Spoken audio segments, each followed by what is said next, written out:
Pinting alit mayuyu kulit pono ki udah tadi sumlang kong ayu sun lelo-lelo jajar trimi nembang sekaya sinden zaman biyen tengoknya tiru saria nganggo jinuman ular kambang irama sebisa lambar ping pindut diratok. Ayo dong ini sepung kok bariki nanti sindene kita orang nembang kabeh gara-gara aja dilereni. Trismi klasik Mbak Beka kalau klasik kalau zaman sekarang Kenti sing super hot tekan wetangnya sinden sing rondo ya sing rada hot meneh. Lah nek wetane meneh goyangane dadi sono pacane dhewe-dhewe kok ya iya. Bombamane Trismi nanya kon goyang super hot. Pokoknya terungkep.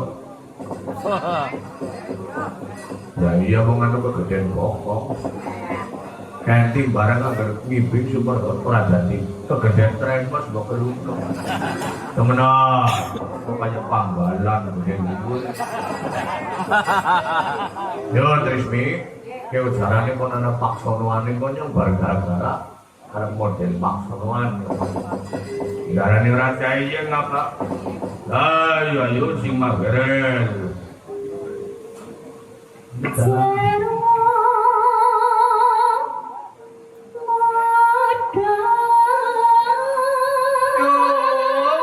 Ya.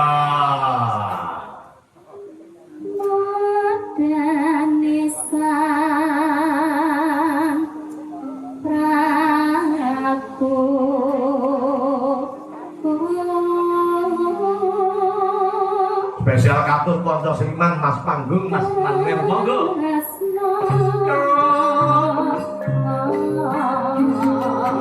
Saya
kaya suarane sindene Marto Warsono, kaya suarane Sumiati mertuaku.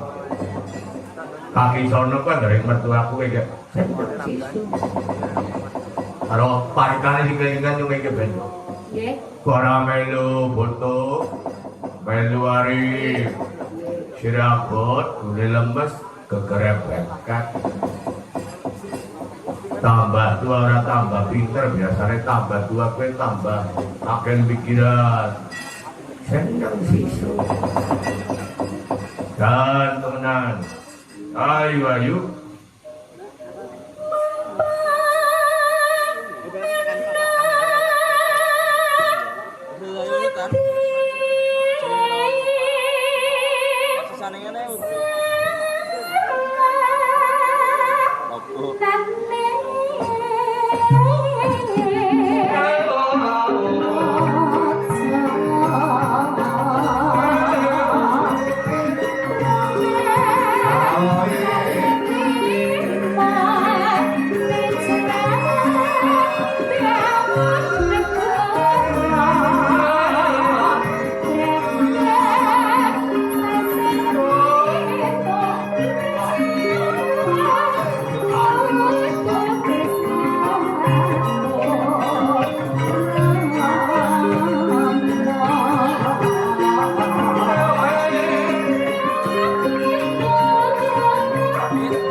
Sasen limo Perjuang bangun negara Rambang sasen pintu Perjuang kota bersanggulo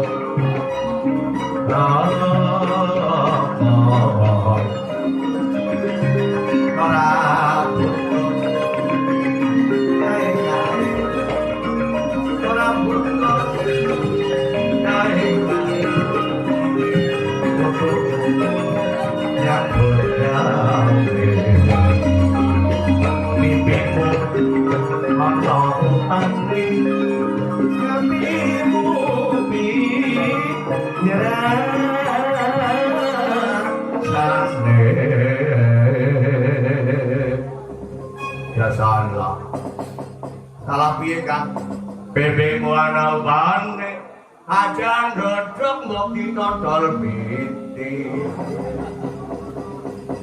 kowe ora jumbuh sukon wulune sing padha pipi monopane atimu piye rasane ciu gambar manuk eka milu apa ento ana